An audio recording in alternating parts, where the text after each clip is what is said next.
Hey, lovely ladies, we are back. And the question of the day is, can we romanticize our lives after 50? So this channel is all about evolving. I'm evolving, you're evolving, and how we are going to do that gracefully with some class, okay, with some common sense, right? Getting our emotional health together, our physical health, everything. So if that interests you, please like and subscribe. I am trying to hold back. As I look at my videos, I see myself holding back because I am a very candid person. And I'm just going to go with that because the scripts are good. They keep me focused and grounded, but sometimes people need to hear the truth, all right? So we're going to talk a little bit candidly in this video. If you are on social media, you have seen how some of the younger generation is totally disrespecting their elders. We on social media trying to showcase our lives, our hobbies, our interests, fashion, beauty, and they are sometimes disrespectful to their elders, okay? Especially women. And I'm like, little girl, do you understand that you have to grow older, right? That you should desire to get older. And a lot of young people are not reaching their elder years.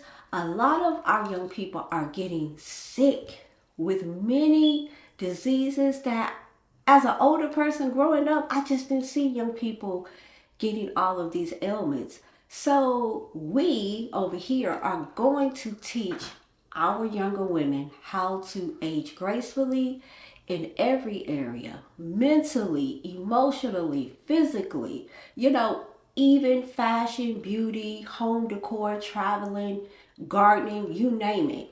We can grow older with grace, and they need to understand that it is a blessing to grow older.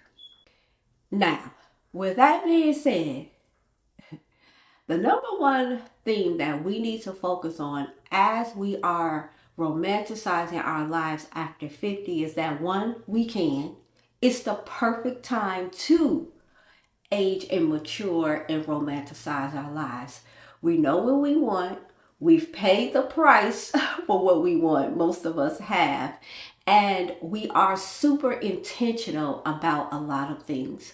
So first, let's start about being intentional about our time. That plays an important role in romanticizing your life. Now, people curate this nice, perfect like image online in front of the camera. I'm in front of the camera and you see this perfectly curated video with people frolicking everywhere, buying flowers, in their garden, dressing up.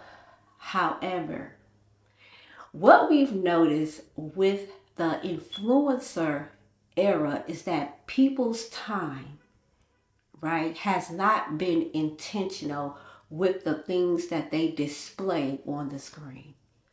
And behind the scenes, we have seen a lot of influencers have extreme forms of anxiety and depression because they are influencing and they are not always intentional with their time. Okay, so I am on here trying to be an influencer, but at the end of the day, my time is intentional, right? And that's why my videos will even fluctuate, because if I need a mental health day, if I need to take care of my physical body, right? If I need to spend time with my husband and my children, that's what I'm going to do, right? And I know that we're taught in America to hustle, hustle, hustle, work, work, work. However, we have to be intentional about our time. We have to understand when to pull back, when to go, go, go. And because I am a mental wellness coach, I advocate for mental wellness in our community, especially the religious community that seems to not want to tackle mental health. They are still telling old wives' tales about mental health, and I know it's because they lack education.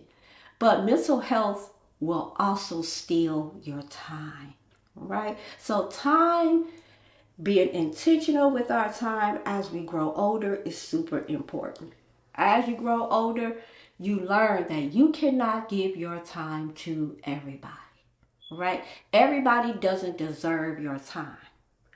Things on social media that you do not agree with, you don't vibe with, don't waste your energy on it. Especially when you are 50. Honey, you have paid the dues for having people to either waste your time, steal your time when you were younger and you were not secure in who you were, right? There's different levels of womanhood, and I teach this.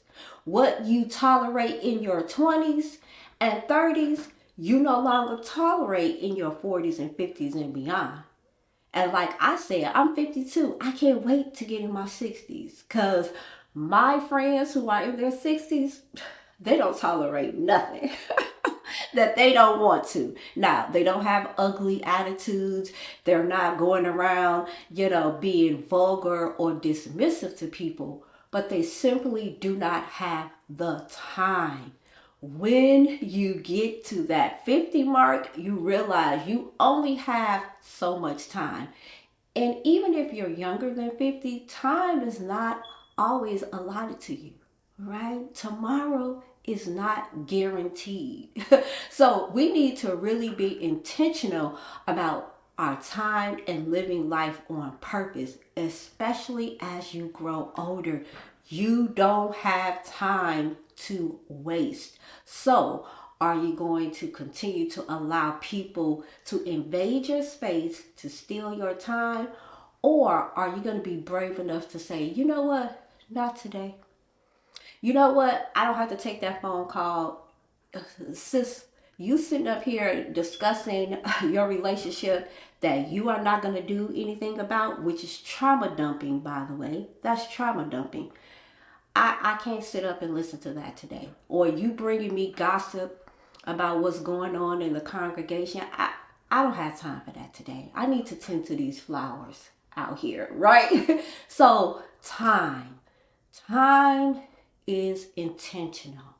Romanticizing your life really starts from within and it works its way out. Do you value your time? Romanticize your time. Like today, I took the time to put on my little comfy PJs. I said, I'm going to be comfortable today. All right, I'm not even going to get up and hustle and bustle.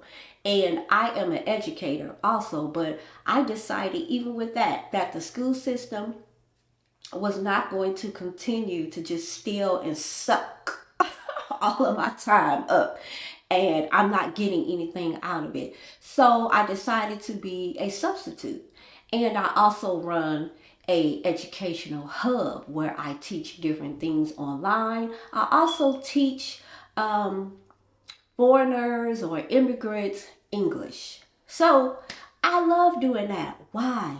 Because I can schedule time as I need and still get paid the same thing.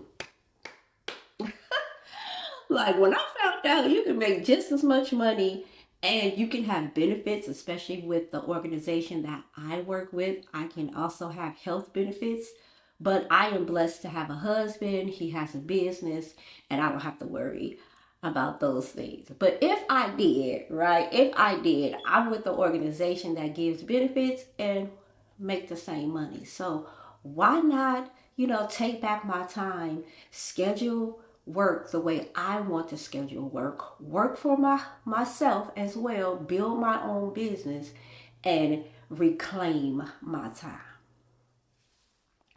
So we are going to discuss in the next video how we can romanticize our lives after 50 and how we must put our emotional health, mental health, and physical health together.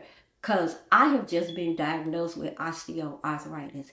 It ain't nothing like limping around in pain, and you're trying to live a romantic life.